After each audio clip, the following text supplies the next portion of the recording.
the main hub, about your main product range, which is Shapley's, about your team, what you've been up to, how you got into it. We were having a little chat earlier and you said to me, Liam was the main reason that you are doing what you do. And there is always someone, isn't there? There is always someone. Yeah. So, I don't know whether to thank him or blame him, but we'll see. Okay, well, you could do both. That's absolutely fine. So tell us a little bit about the main hub and about Shapley's, and just give us a little bit of an overview of what you do first. Okay, so the main hub, we are the distributors for Shapley's products. So if you're not familiar with Shapley's, it's an American company. It's been going for over 80 years. And they do a full range of products, from shampoos to colour enhancers. One of the main products that they do, and the first product that was ever created, was MTG. So MTG is for any sort of skin condition, but it's also great for growing hair. So there's a really good range there. So it's for whether you're into showing, we sponsor a lot of show riders, but whether you're a happy hacker, showing, events and dressage, whatever it is that you do, there is something, there for you. So the main hub acts as the distributor, so we obviously bring it all in from the States, but we also have our own website. So predominantly we're all about Shapley's and we promote Shapley's, but we do have other products as well. So for example, if you go to the website and you're buying some shampoo, maybe you'll want a sponge or you'll need a scrubbing brush. So we have the accessories there as well, and we will increase that. You will see over time. We tend to sell products, I should say, that we've used, that I've tried, and I think this is amazing. And that actually is how I became the distributor for Shapley's. So you will see the range grow, but predominantly, we are kind of, if you like, the UK face for Shapley's grooming products. Sorry, I was muted there. So tell us, see, even we get, I've been doing, I don't know, I think this is my 32nd or something, one of these. And wow. Every now and again, the techno gets me. Yeah. So tell us a little bit more about what it is that you love about the product. So they were in America. Like, how on earth did you come across them then? So years ago, maybe 5 or 6 years ago, I have fell ponies, and obviously they have a lot of hair, a lot of mane, a lot of feather. And a very good friend of mine, Liam Priestley, I had been saying, she's had a fell mare at the time. She's rubbed out some of her mane. I don't know what I'm going to do. And he said, you need to try Shapley's MTG. And at that point, I hadn't heard of it. So I was like, okay, what's that? So I went online and really struggled to find it. But I did get hold of some, and I tried it. And I was like, oh my God, this is amazing. I've tried a lot of other products, but this actually worked. So I was like, this is crazy. Now, at the time, I had a full-time job in sales for quite a big FMCG company. And this product was just so good. I was like, why do people not know about this? So I contacted Shapley's in America. And I was like, right, I need to, get hold of this stuff. And there was a different distributor at that time, and they put me onto them. And I set up just selling to the end user to start with. And the more people try, I used to say to people, and I still do, to be fair, just try one product in the range. I'm not suggesting that you go out and buy everything, but until you're confident and you're familiar with the brand, just try one product. And it just started from there. So people would come back to me and go, oh my God, this is like a miracle in a bottle. And I'd be like, I told you. And I was really passionate about it, and I still am. And I think the reason being, because it really, really does work. And for me, I actually left my job in the end, and I had a very good job, but I was just, it was like I had a mission to tell people, you need to be using this. I'm serious when I tell you how good it is. And then other people tried it and they were like, oh my God, it is amazing. And then I promoted it, and I worked closely with Shapley's for years, actually, before I got the actual agreement to be their distributor. And they have been so supportive of me. They have been fantastic. Sally, who is the marketing director, she comes over 2 or 3 times a year to do the shows to support me. And I think if you're passionate about something and you really believe in it, I think that comes across. And I think when people meet me and I talk about it and they go away and they try it and they're like, oh my God, yeah. And that to me is so important. And I'm as passionate now as I was when I started. And it's got to be coming about 5 years or so that I've been working with them. So we're obviously doing something right. Yeah, absolutely. And that passion really does drive you forward, isn't it? And so, I mean, every company, it's all very well saying you've got a passion for it and things, but you do have to have, firstly, something that people want, something that works, you know, something that's going to live the test of time, which clearly this stuff does. But how passion alone won't get you over challenges. It won't get you over, it doesn't pay your mortgage, passion alone, does it? So how is it that you have managed to develop this into being now your full-time role from what was a great job? Because passion's going to drive you, of course it is, but sometimes there's times when it's not always there, that passion, is it? Like sometimes it does wane a little. So how have you managed to keep going through everything, really, especially at the moment? Yeah, I'm really quite stubborn, you know, and I just feel that I've worked really, really hard, and I've given this my absolute all. And I think I know people talk about mindset, and I'm no expert on it at all. And it is something I should read up on a bit more. But I do believe that has a massive, you have to just keep going. I mean, yes, we've had some really tough times. Now is a prime example for us. We've missed 3 big shows this year. And that is our opportunity to talk to customers. So instead of me sitting at home thinking, oh my God, what am I going to do? You know, people aren't out competing, so they're not backing the horses. You know, I just thought, right, okay, now is my time to give something back.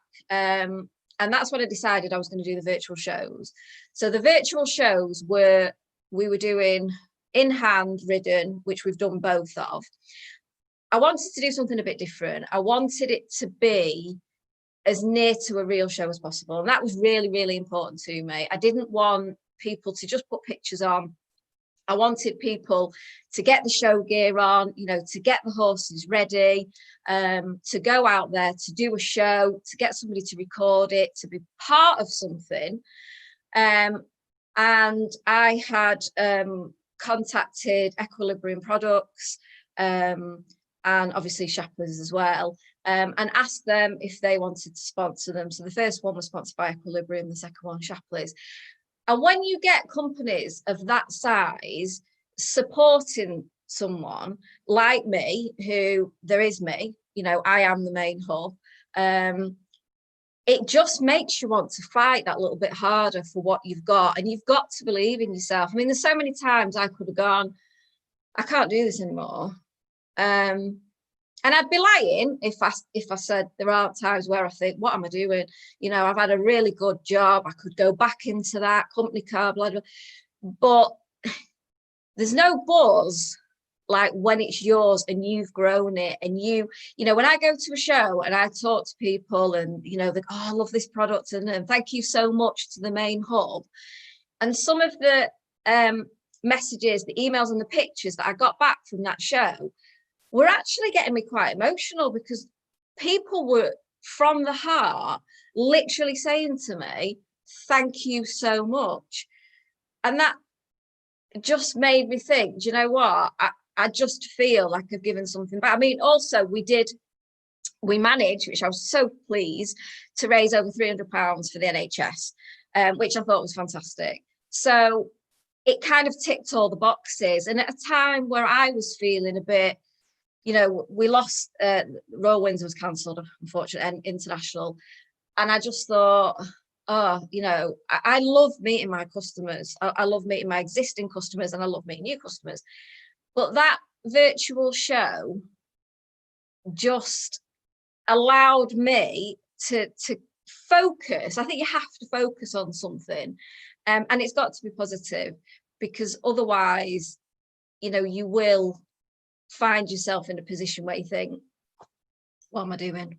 And I just thought, no, too many years, too much work, stubborn.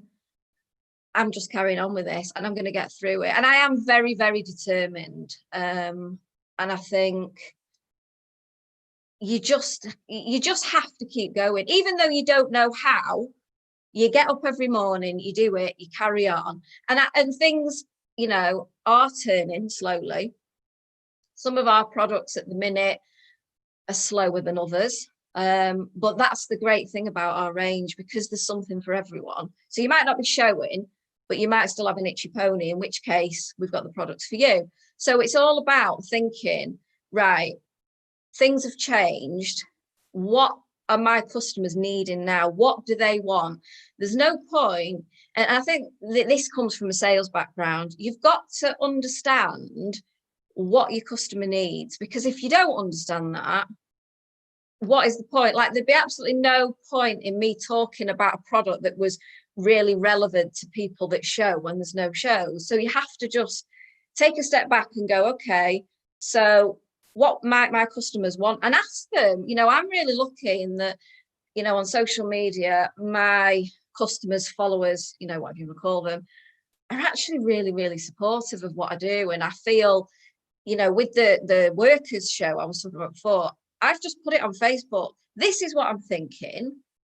Tell me what you think, because I want to include people. You know, people have come on this journey with me, and I just feel, I don't know, is it a cliche to say we're like a family? Maybe going a bit far, but, you know, I have got some really, really loyal supporters, and I think that helps. So you've just got to keep going. So, and I love the fact that that's an absolutely beautiful example of so many great things. So entrepreneurial spirit, of this idea of like, you just got to keep going regardless. Like, you never know if you're just that one step away from things really pivoting and changing in a great way. And I think what this situation has done is it's certainly made those of us that are in business by ourselves, whether you're small teams or whatever, really be creative.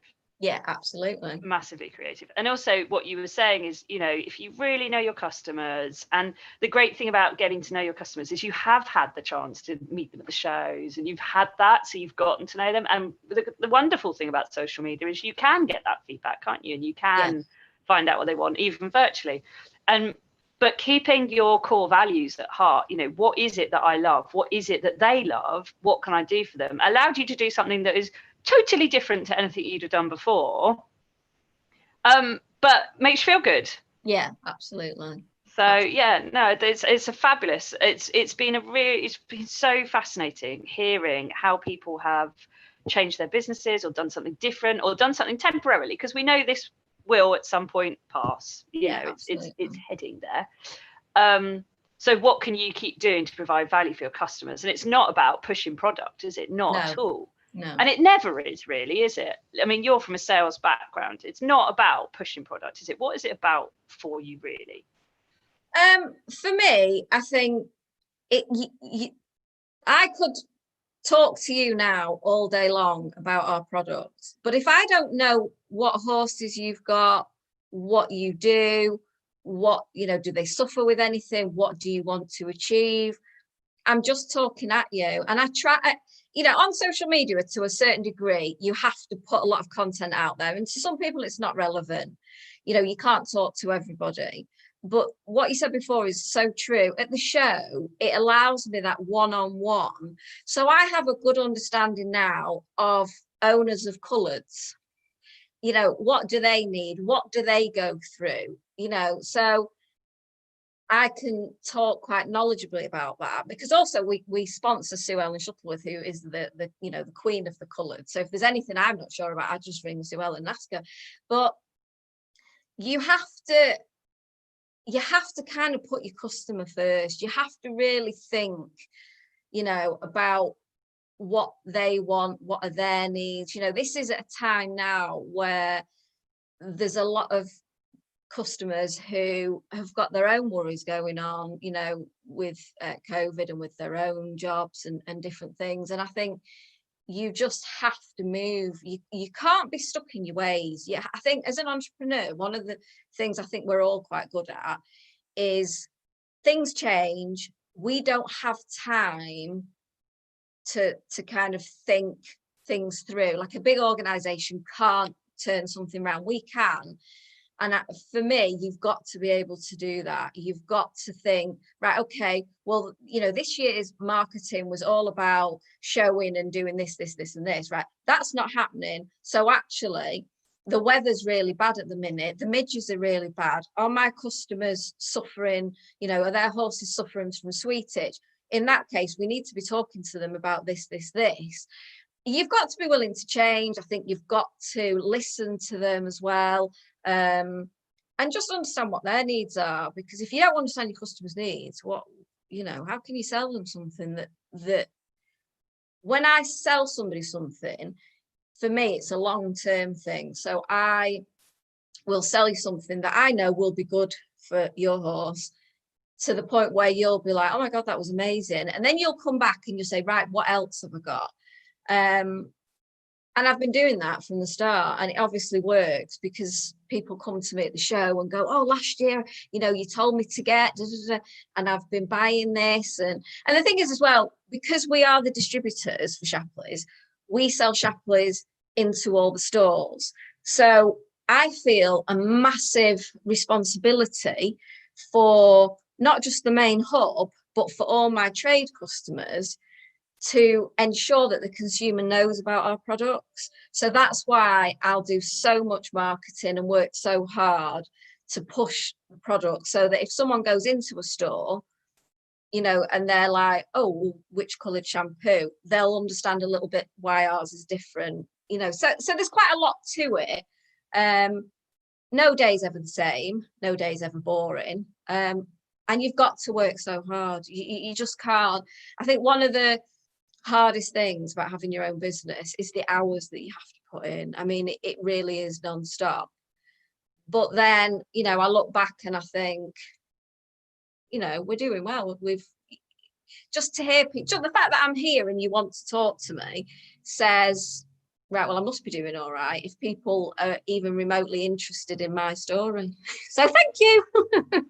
You're very welcome. I think people just love hearing about people, and there's something so inspiring about everyone that's got a business, even if the business isn't actually seen to be successful. I mean, yours obviously is, but you know, there's still something inspiring about it. They've given it a go. They're learning something. You know, they're changing. So yeah, I mean, I love it. I think it's just fascinating finding out about what people do, what makes them tick. Yeah. So tell us a little bit more then. You've mentioned before your team and how important they are. So tell us a little bit more about the team that you've developed around you over the years. And this is the thing, isn't it, with a small business? When we think of teams in corporates, we think of, you know, employees, teams doing other things, part of the organization. But our teams are very rarely employed by us, but they're very much part of our team, aren't they? So tell us a little bit about your extended team. So I mentioned Liam before. Liam Priestley, again, is pretty much the reason why all this happened for me. So we've got Liam and Ashley Bird. So Liam and Ashley have other jobs as well, but they're a massive part of what we do, and they're such characters, and they're so good for the brand, for Shapleys and the main hub, because they'll take the time to talk to people, explain what they do, you know, what they use, and they're so approachable. I think sometimes with the bigger names, although they are completely approachable and you could speak to anyone that we sponsor, I think sometimes people feel a little bit nervous possibly about doing that. So we've got Ashley and Liam, and we've got a nice mix as well, because Ashley is does all the workers, so he's, you know, been to Hoys, won at Hoys. Then we also have I mentioned Sue Ellen. So Sue Ellen, again, you know, I always call her the queen of the colours, because there's nothing that Sue Ellen doesn't know about the colours. Again, you couldn't get a nicer, more helpful person. I mean, I can ring up and say, you know, Susie, can you just help me with a video? And she'll be like, yeah, fine, come down. Nothing's ever too much trouble. And the other thing is with our riders, they all genuinely love the products. So with Susie, we actually gave Susie some product to try, before she wanted to work with us, which I thought was fantastic, because it just showed that she wanted, before she put herself, you know, forward to work with the brand, she wanted to make sure, you know, she was happy with it. We've also got David Jinks and Adam Forster, who are just like the show pony supremos. Their turnout, I mean, even now, you know, when we go to a show, or I just look, and they really are masters of it. I mean, they really, just breathtaking. I mean, their ponies come out and you just can't fault them. They're so beautifully turned out.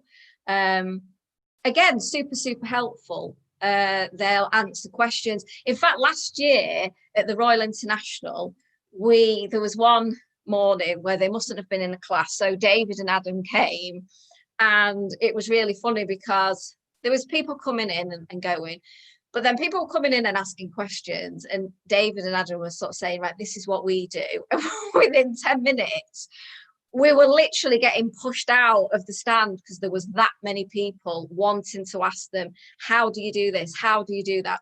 Because it's all right saying, you know, you can use the oils for, you know, hot cloth, but there's a lot of people that don't know what hot clothing is. And that's what we try and do. It's about videos, it's about education. You know, you need to understand how the product works and use it correctly. And they are amazing. And then obviously we also have the hoods. So Alistair Hood and Ollie Hood. Again, I mean, you just, to have a team so well respected and high up within the showing community, for me, is just massive. And sometimes I literally do pinch myself. I mean, we'll be sat there, and at the Royal International, we normally have a Prosecco evening, and all the riders come. And then I remember standing back, and we had the Hoods, and then we'll have Liam and Ashley, and like, you know, everybody there. And you just think, it's just wonderful, you know, to be supported by people. And not just that. So when I wanted to do the virtual show, like I said, I wanted it to be as near to the real thing as possible. So I just gave them all a quick ring and said, look, I'm thinking of doing this. Is there any chance you'd judge for me? Every single one straight away, yeah, of course, I'd love to.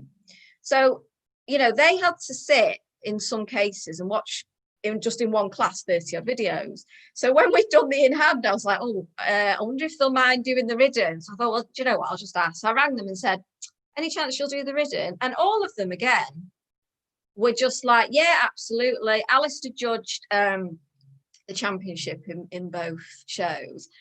And to hear people come back and say, like, oh my God, I can't believe Ollie Hood, you know, judged my class. And Ollie also did, well, actually, I think all of them did a video on something that was relevant. So Ashley did a ridden one. Ollie did one on how to stand your horse up correctly. And it was really interesting, the feedback that came back from that. And it's something that I'd like to do more of.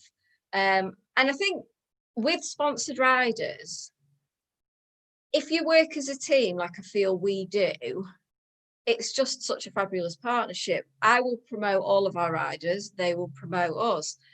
So many times people will, I had somebody ring me actually a couple of weeks ago and said, oh, Alistair was telling me about the MTG for one of my horses.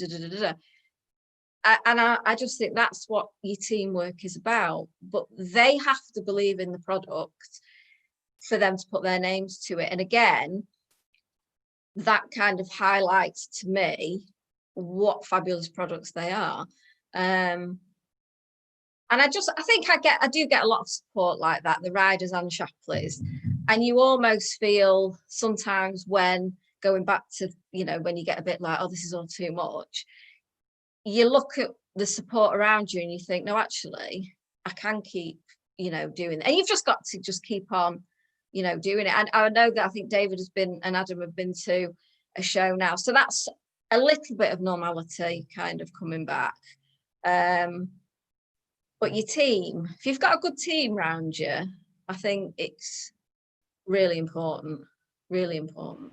And how did you go about getting that, Tina? So we know that Liam obviously came to you Yeah. the opposite way to normal. So what about the other guys? So we Liam and Ashley were already friends, and they were familiar with the product, so that that went hand in hand. Alistair, I think we've worked with Alistair now for about 5 years, and again that was us introducing the products to him. David and Adam had tried the products, loved them, and came to us. So the day I got that message, I can't tell you, I was like a little kid. I was like, I don't believe this. Team Jinx want to work with us. It was just amazing. So obviously, I'm going to turn that opportunity down. And then what I tried to do was have somebody in each kind of section. So for me, I would say Ashley for your workers. Then very much with David and Adam, beautiful show ponies, quarter marks, platin, that type of stuff. Alistair and Ollie, for me, just the best team to have on board. The knowledge, the experience. They also, we've done 2 win a day with now. We did win a makeover with Team Jinx, and we did win a day with Alistair Hood with a magazine. They went so well. And then with Sue Ellen, she brought very much that coloured, traditional, because we knew from doing the shows and talking to customers that people with the colours, how do I get the wee stain out? How do I look after feather? How do I do? So we know the questions. And to have somebody like Sue Ellen on board who has been doing it for years at the top level, just seemed like a really natural choice. So I actually approached Sue Ellen and took some stuff and said, will you try this, and then can we have a conversation? And she absolutely loved it, and she came back and said, yeah, definitely want to get on board. And we've worked with them all ever since, and hopefully we'll continue to do so. So yeah, awesome. So it just goes to show, doesn't it, that you can approach it from loads of different angles. Absolutely. And if you've got a great product and you believe in that great product or service, Yeah. it doesn't have to be a product as such, then go for it. Find Yeah. the people out there that already love it. That's always good. Yeah. And approach the ones that you'd love to have on your team and see if they want to give it a go. Absolutely. Because if you believe in it, should be fine. Yeah, absolutely. Yeah. Cool. Okay. So, I mean, it's all about getting your horse looking and feeling good, really, isn't it? Your Yes. Yeah. And so what would you say then would be some of your top tips that you've picked up over the years that you think, oh, do you know what? That's brilliant. What a great tip. Yeah. I think one of the questions we get asked the most has got to be around things like stains and wee coloured tails, and we do have products for that. I think the message I always try and get across to people with a stain, with a light coloured horse, is the sooner you treat that stain, the easier it will be. If you're leaving a stain on for 2-3 days, it's getting into the shaft of the hair, it's going to be harder to get out. Keep on top of it. Easyow is literally a spray. You don't need water. You spray it, you wipe, you're done.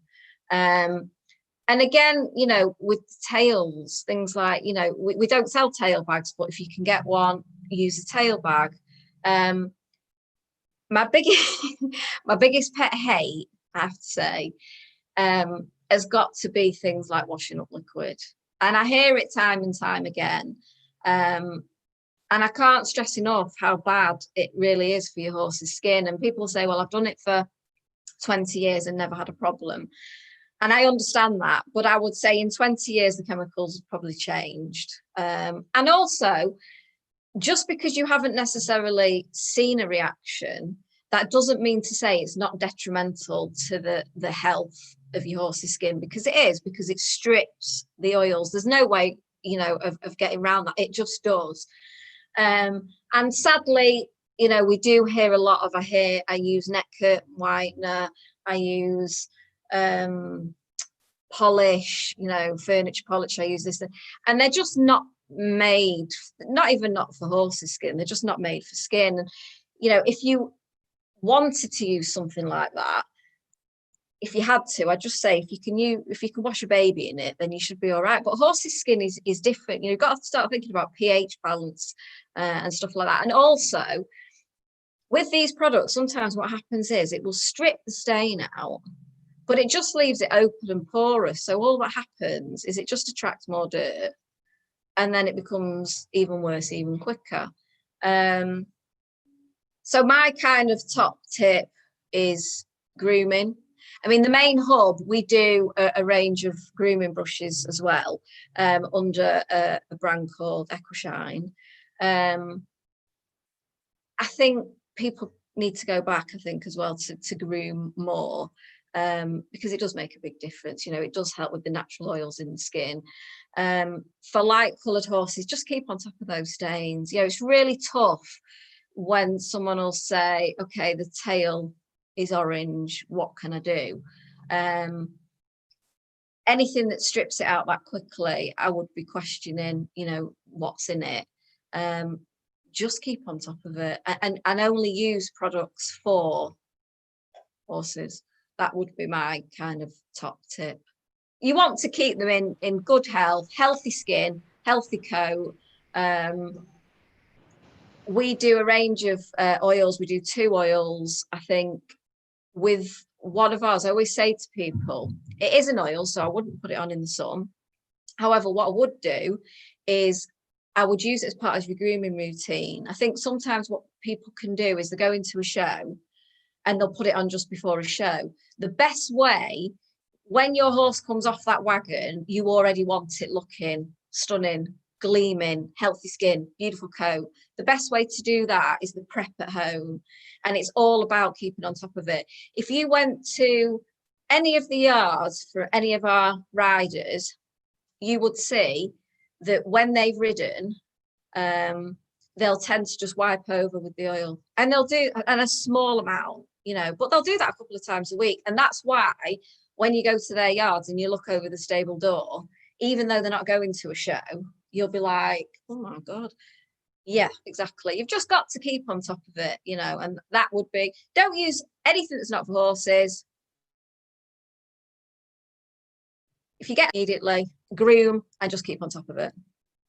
Great, fabulous tips, because I have a large grey who's currently doing his very best to look like his friend who is Fabiano, and has very much decided the poodle look is great. And he gets every single, I don't go up every day, but I go up 4 or 5 times a week.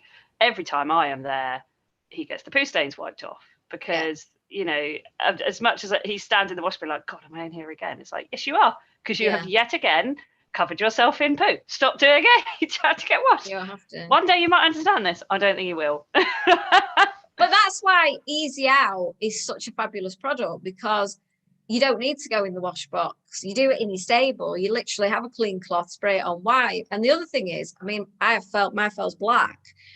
When he's dusty and dirty, I will literally just spray him with Easyow and go over him, and that is it, job done. So it's an all-round product. A lot of people use it, on the colours, especially before they go in the ring, if they've done a poo or clean it up. But for me, it's a maintenance product for any coloured horse that just allows you to get that dust and dirt out. Literally spray white. It genuinely couldn't be any easier. That's interesting, actually, because one of the conversations we have on my yard quite a lot is that a few of us have greys and we show. So a friend's got a beautiful Connemara, I've got a middleweight hunter, they're grey. And then I've got friends with the coloured, and then I've got other friends with chestnuts and bays. I had chestnuts and bays for many years, and I was quite smug about the fact I didn't have to wash them as often as the greys. But now Karma has come and bitten me for that one.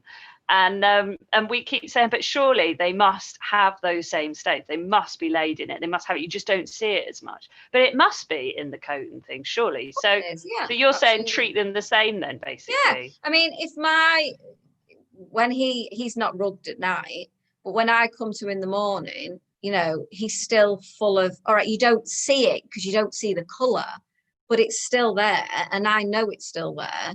And everyone at my yard sometimes thinks that I'm crazy because, I mean, he's got feather, and in the winter, I look after that like you've never seen. But again, that goes down to preparation. You've got to keep on top of it. But if you've got a black or a bay, there's still lying in it. It's still there. You just don't see it the same. The thing with the Easyow as well is it's got the optical brightness. So once you've done that, they look super, super shiny. So I've got a bit of a, got to look shiny all the time. That is one thing I really miss. I mean, you do get a bit Yeah. of a shine with a grey, but it's not quite the same as something that glistens as my bay was. So there's definitely a theme here occurring in life, in business, in horses, that in everything is, if you want it shiny on the surface, you've got to keep doing the legwork behind it, really, day by day, bit by bit. So what would you say then is your kind of, no day's the same, but what's your kind of like bits that you religiously make sure you're doing, or you cut them down into bits, or you do them bit by bit in a business sense that keeps the main hub and your Shapley stuff going so well, just like you would for a horse? I think for the business, I very much am aware of times of year and what would be going on for most questions. What would they be thinking about? This year's a bit different because obviously, like we've already said, things aren't as they usually would be.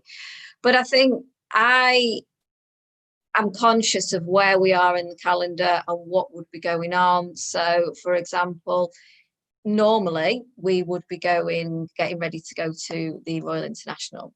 So this week would be a week full of, we can't wait to see you, so there's none of that. So what I will do is I will put something together to talk to people about the fact that we're not there, but let's still do something. I posted a picture the other day because we sponsor the Arab Championship. And I just said, send me your pictures from, the Royal International. And people love that. And it just makes them feel good. So that will kind of be me for a week. I'm very busy on social media talking about that. Then if there's an event coming up, I would normally talk about that event and what you might need. I tend to not plan, and maybe that I should plan more than I do. But I don't I know a lot of people will do content for a month.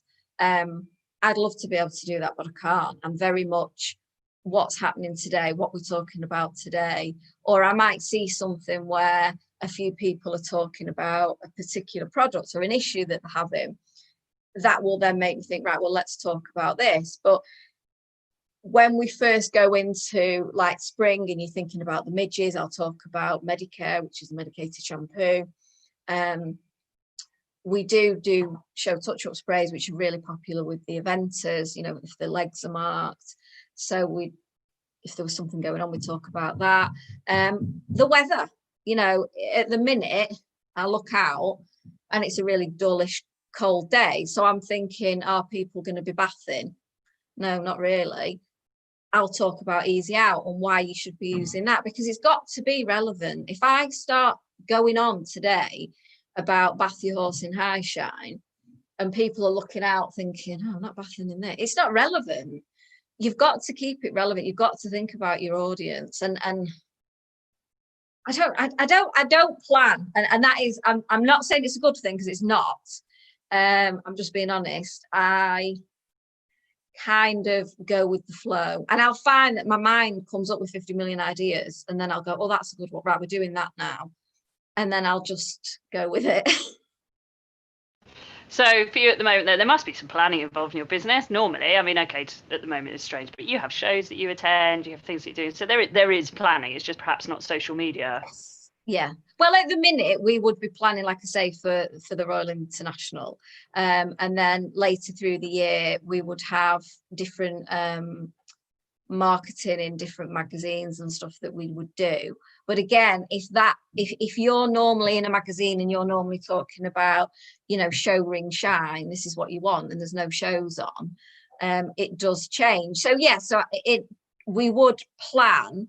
So I tend to plan at the end of this year for next year. So I will know what magazines do I want to do, what products do I want to promote, what time of year am I going to do that. So I do plan in that respect, but yeah, all that just went out the window this year, unfortunately. So it has been a little bit more, right, what should we do now, and as shows pick up, again, you will move with that, and you will think, right, okay, people now are thinking about going to shows, so what products do they need? How can we help them?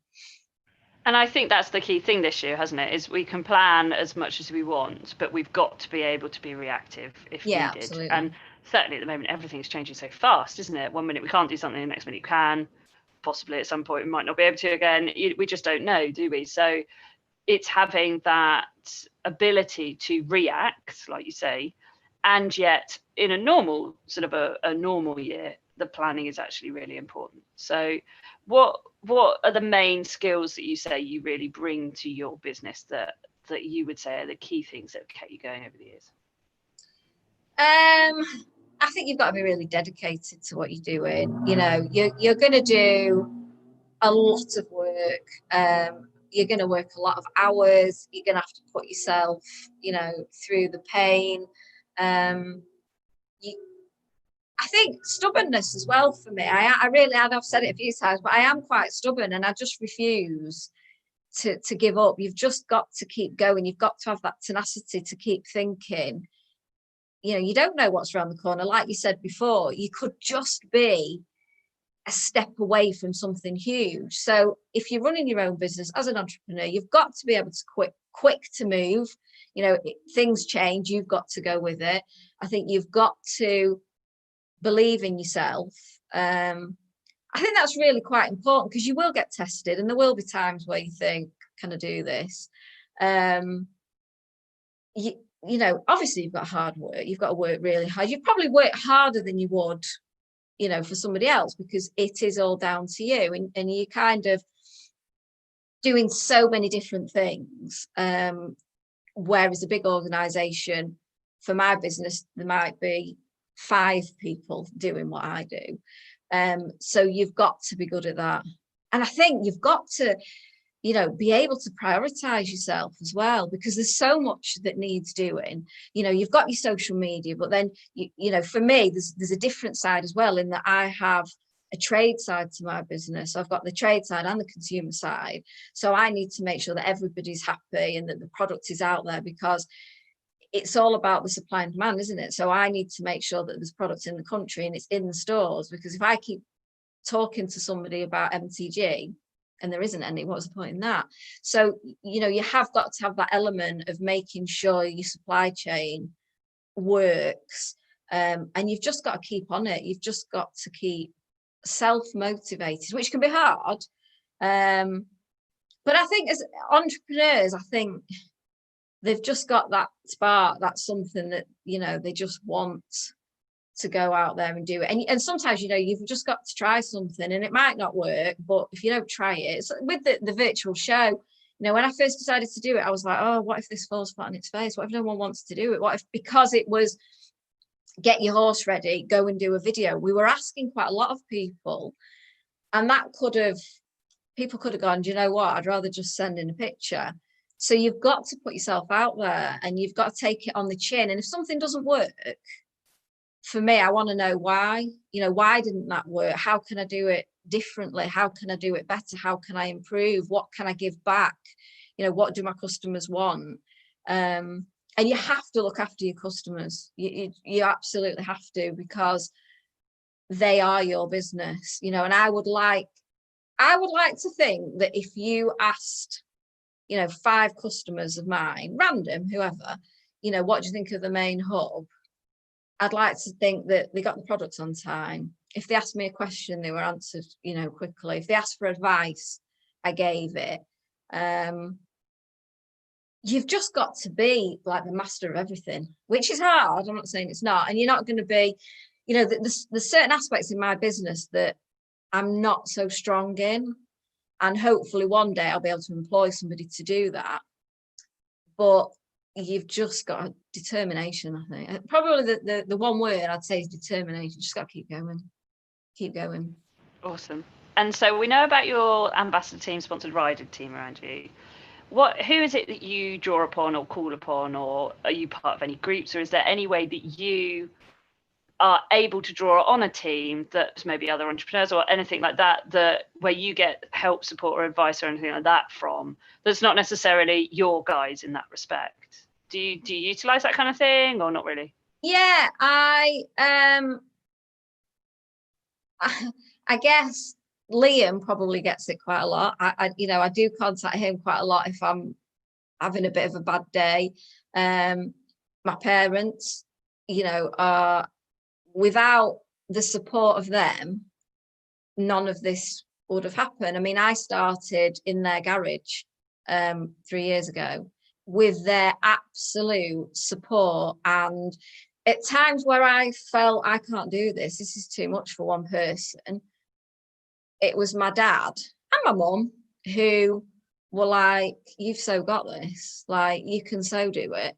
And that was really important to me. I recently won a 6-week coaching course as well, which with a lady who really inspires me. I've read a story, and I just think I am so lucky to work with her. We're just starting now, so it'd be really interesting. Maybe at some point I could come back and tell you, how that went. We've had a phone conversation, and she just got it. She just got me straight away. And that was really important to me. As far as groups and stuff are concerned, no, not really. I don't think so. I think the other problem is sometimes with the equestrian world, it's quite small in some respects. And I think I would quite like, if I was going to join some sort of group, possibly where there was different businesses, where you can draw on the experiences, where they don't know anything about, the horse world or that side of it. I think that's really important. I've seen stuff on Facebook and, people setting up different groups and stuff, which is just fabulous, because there is a lot of help out there. But I think sometimes it's quite hard to access it as a small business because it can be quite expensive. When I say expensive, I'll rephrase that, because it's worth it. So I'm not saying it's value for money, but when you've got you've got a pot of money and you need to make sure you're spending it on what you need. So unfortunately, for anything for like that is just not something I would be able to do. But I think there's a lot of information out there that if you just go online, you can draw up on that, and books as well. Get reading, just because I really do think if you get a good book, someone can recommend a book to you that they absolutely, oh my God, this will change your life, and you'll read it and you'll go, nah. But then you can get a book that you read and something in it and you just think, right, I am inspired. And I love nothing more than seeing other people who have started from nothing and grow there, whether it's equestrian or not, it doesn't really matter. But it just inspires me so much to see somebody go, do you know what, I'm going to do that. I mean, I gave up a really good job because I wanted to do this. And I look at other people that have done the same and that have gone on, maybe further down their path than I am with mine. And I just think, yeah, I'm just going to keep going, keep reading them books, keep believing in yourself. Mindset, I hear it all the time. And it's something that, in fact, I'm going to buy a book on mindset, because I do think it is about, what you tell yourself. If you tell yourself, yes, I can do this, I'm going to do it, it's hard, I'm going to do it, you'll do it. If you sit there and go, oh, it's too hard, I can't do it, and you're not going to do it. So you do have to have, I think, as an entrepreneur as well, you've got to be self-motivated. I think you need teams around you, and I'm very grateful for the people around me, but they can't make me get up and do what I need to do. They can't make me at 10 o'clock at night when people are messaging me, they can't help with that. You've just got to keep, I've said it a million times, but it's true. You've just got to keep going. You've got to believe in yourself and just think, no, I'm doing this. And that's what I do. I literally sit there and go, no, I'm doing this, I'm carrying on. And here I am. That's amazing. I love it. If you want a really good mindset book, by the way, an incredible one is Mindset by Caroline Dweck. fantastic. It's all about growth versus fixed. And although we hear about that in the sports world, growth versus fixed and things like that, actually in the business world, it's huge. And you've just described it perfectly, which is the growth mindset is, what can I learn from this? What can I do about it? I'm okay about making mistakes. I'm going to learn something. I've got to keep going. I've got to try stuff. You never know. I've got to do this. Whereas a fixed mindset is, all that might be quite hard. I don't think I will, and that's the side of it. And being worried about mistakes, or being worried about what people think, or, obviously, in a business, you don't want to upset your customers, but equally at the same time, sometimes you might need to try something new, like your virtual showing series. You had to try that. And the feedback you got was fantastic. It could have not been there's always that risk, isn't there? Absolutely. But it's about, I'll give it a go and I'll see what feedback I get and things like that. So, but that's a great book if you want one. Yes, I would recommend that for sure. That and I think you can't, we all can make excuses, can't we? And it's very easy to do. I mean, I'm a single mum. I gave it all up. I worked hard. I'm proud of what I've done. I want my son to see what I've done, and I want him to grow up knowing and believing that, you believe in something enough and you work hard enough. Don't they say that the harder you work, the luckier you get? I love that. So true. Yeah, it's a great phrase, that one. I really like that one. Yeah. And I think clearly there, right at the end, we found your passion and your mission. As much as it's about helping other people with their horses and all that kind of thing as well, for you, then there's your drive, there's your reason, is your son, you want him to realise. And a lot of people don't realise that it could be something like that really drives them on. And if they haven't got that, they need to go and find that real reason for making it work, because that absolutely will pull you through every single day, won't it? I mean, you'll only be stubborn if you've got a reason to be stubborn. Yeah Absolutely. So great. So thank you so much, Deborah. It's been absolutely fascinating hearing all about it, and some hints and tips as well. We'd like a little bit of that as well. And so if anyone wants to contact you, get hold of you, or find out more about anything, where do they get hold of you? Well, they can either go straight to, we're on Facebook, we're on Instagram, just at The Main Hub. If anyone wants to email me, it's just hello@themainhub.co.uk. But thank you very much for having me. I've enjoyed it. You're welcome. See, there you go. It was absolutely fine. Give it a go. You'll never know. Well, thank you so much, Deborah. And hopefully see you out and about. Yeah, thank you so much.